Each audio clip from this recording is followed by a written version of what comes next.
خب سلام خدمت همه دوستداران تعمیرات لوازم خانگی.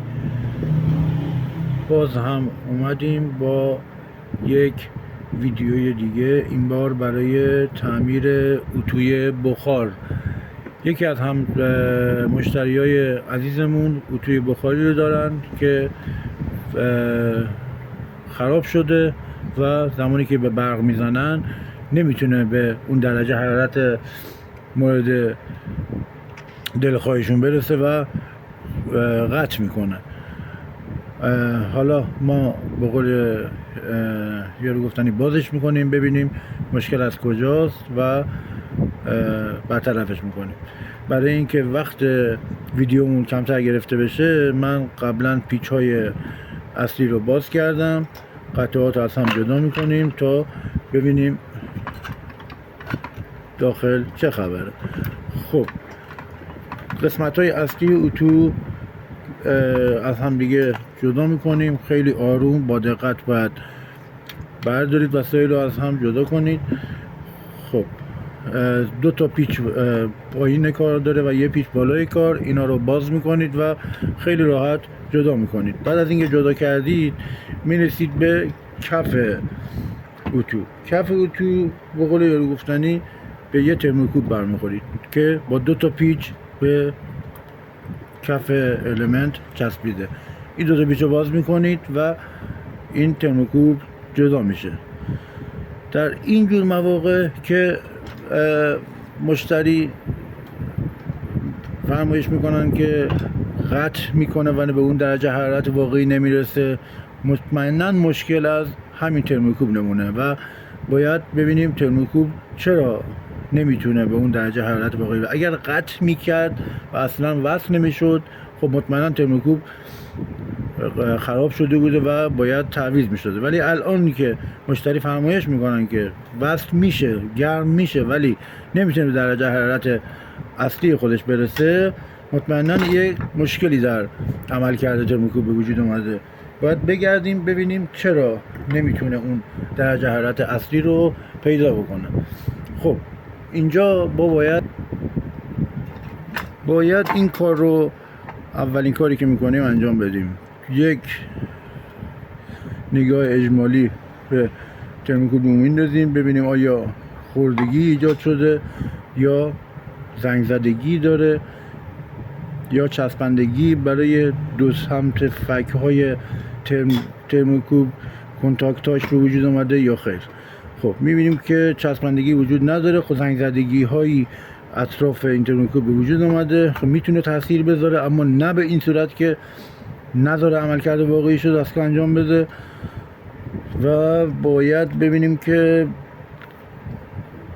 ترموکوب نمون فک‌هاش، بله فک‌هاش میبینیم که به علت چسبندگی های متمادی جرقه هایی که وجود اومده یه مقدار کثیف شده. خب در اینجور مواقع ما از یک سنباده شماره 991 استفاده میکنیم.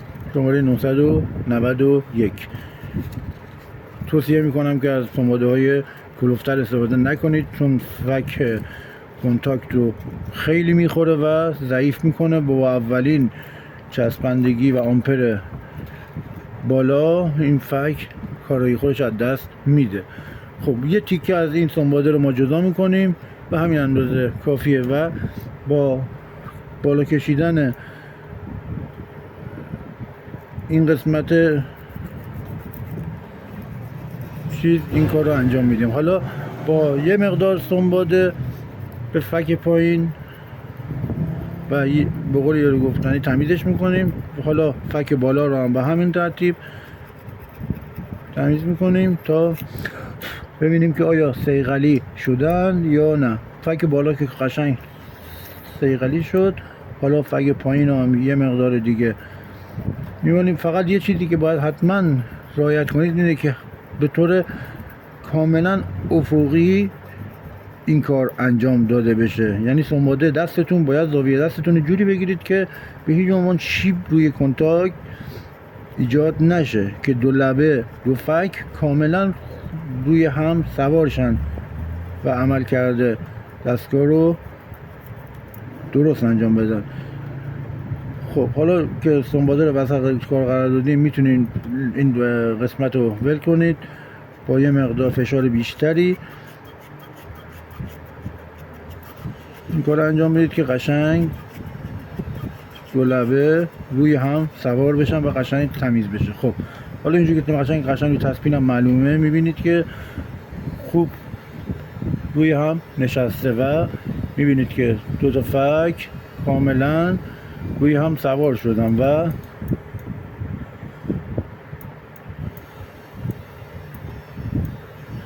خب حالا باید توجه کنیم که قسمت های دیگه ترموکوبلمون ایرادی پیدا نکرده باشه که فنر سر جای خودشه، فشار لازم هم ایجاد میکنه. خب حالا باید به تنظیمات این پیچ خیلی توجه کنید، چون اگر این پیچ یه مقدار از تنظیم خودش خارج بشه میتونه اون عملکرد واقعی رو ایجاد نکنه و دستگاه خوب عمل نکنه. برای تنظیم این پیچ باید حتما ترموکوب سر جای خودش بسته بشه. بعد از اینکه بستیم میتونیم به تنظیمات این ترموکوب برسیم. خب من فعلا ویدیو رو قطع میکنم، بعد از اینکه بستم دوباره برای تنظیمات برمیگردم.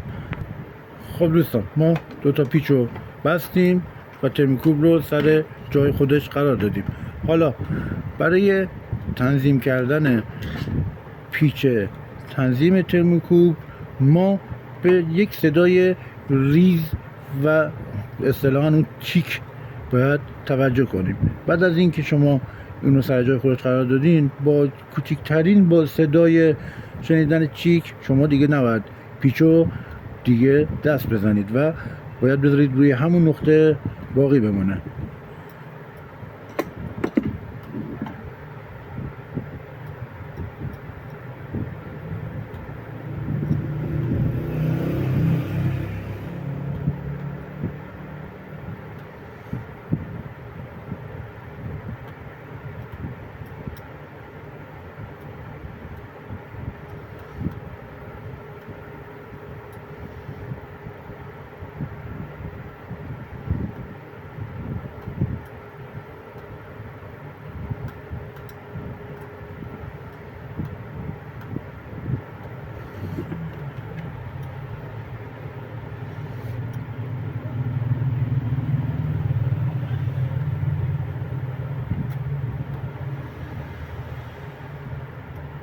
خب بهترین جا برای عملکرد این ترموکوب همین راست که من قرارش دادم.